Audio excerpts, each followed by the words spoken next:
All right, ladies, it's the weekend, which means it's time to wind things down a little bit, okay?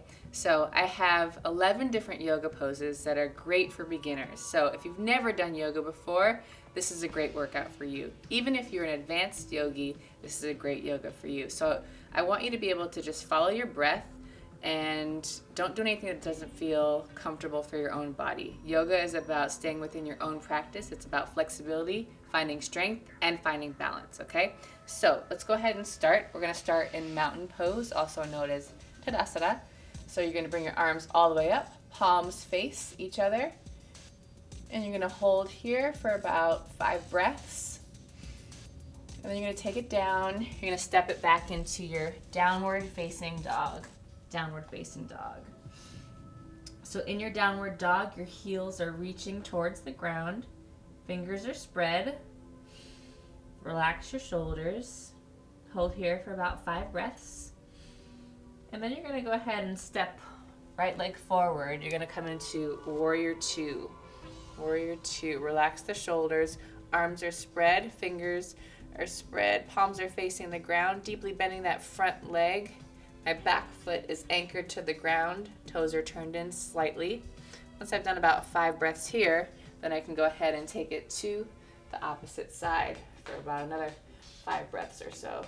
And you can start to notice the differences between each side, okay?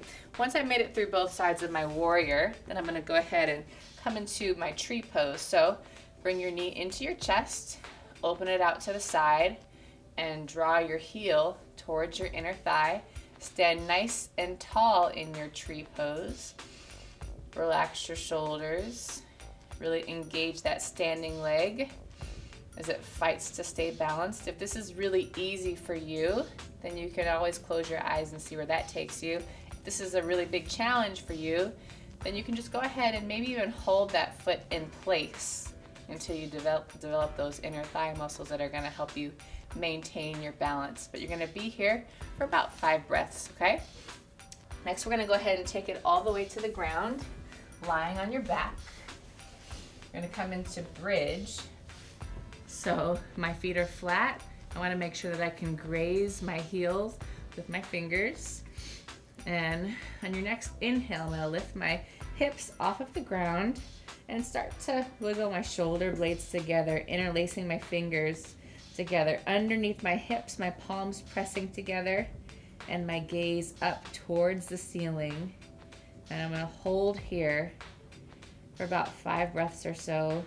One way that you can make this more challenging is lifting a leg, holding, and then lifting that opposite leg.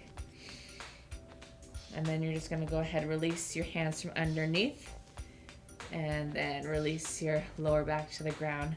Rock and roll it up a few times. Then you're gonna take yourself all the way up to stand. We're gonna come into our triangle pose. So I'm gonna bring my arms all the way out. So my front toes are facing the front of the mat. My back toes are turned in about a 45-degree angle. I'm gonna reach out as far as I can until I can't reach any further. Then I lower this hand to the ground or to my shin, and I look up towards this hand. Take a couple nice easy breaths here, and then I go ahead and after I've done this for about 5 breaths, then I'm going to take it to the opposite side. Next, I'm going to come into seated spinal twist. Okay, come into seated position. I'm going to extend that right leg over top. So I want to get my foot to the outside of my thigh. I also want to make sure that my right sit bone stays firmly grounded into the mat. Get nice and tall in my spine. Reach the right arm behind you, lift the arm up, and look over your opposite shoulder. At the bottom of each exhale, I want you to twist a little bit deeper. And what you always want to do is just stay nice and tall in your seated spinal twist, so I'm not sagging in any part of my spine, okay? Once I've held it here for about 4 or 5 breaths, then I'm gonna go ahead and take it to the opposite side. All right, you're gonna go ahead and find your way onto your stomach. I'm gonna come into a cobra position, okay? So the way I like to take cobra is just start with my forehead to the ground, feet are flat, and then as you inhale, you start to open your chest. You can either hold it here for several breaths, or you can take this as like a nice little flow where you're just holding for a breath. Inhale, exhale, and then you release. And you can do this several times. You'll be here for about 6 or 7 breaths total, 30 seconds or so. Okay, once you've made it through your cobra, then I'm gonna go ahead and take my left leg forward.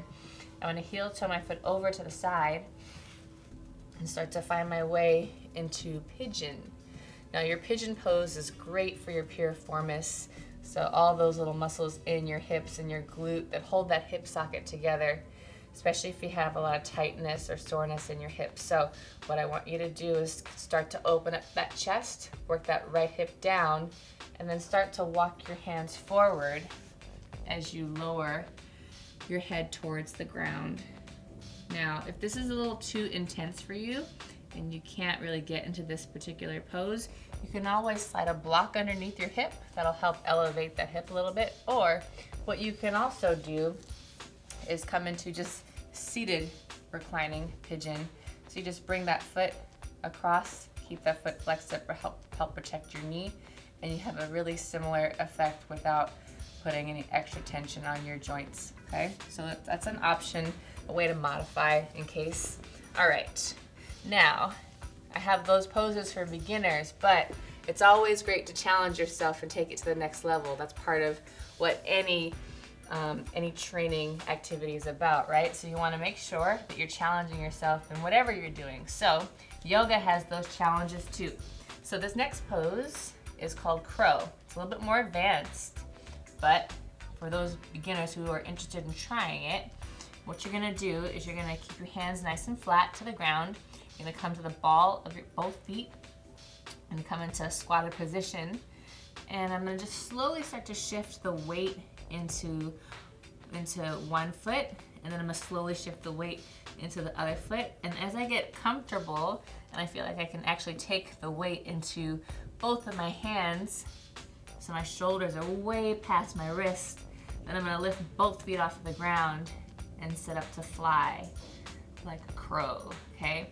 So what keeps my crow together is my core and working my knees all the way up towards my armpits. That's what allows me to sort of maintain that balance, okay? All right, that is your crow pose. I want you to hold it for as long as you can, or if not, maybe 1 or 2 breaths, okay? So next we're gonna go into our final resting pose, our child's pose. So that means the workout is over, the hard work is done. You're gonna come onto your hands and knees, draw your toes together, sit your hips back, arms all the way out, forehead to the ground, and allow all of your body to just slowly melt into the mat, relaxing with each exhale.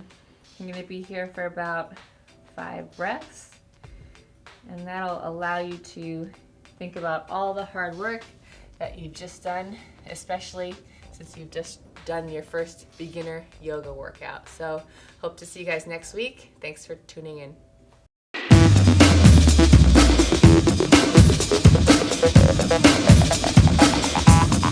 I'm in control.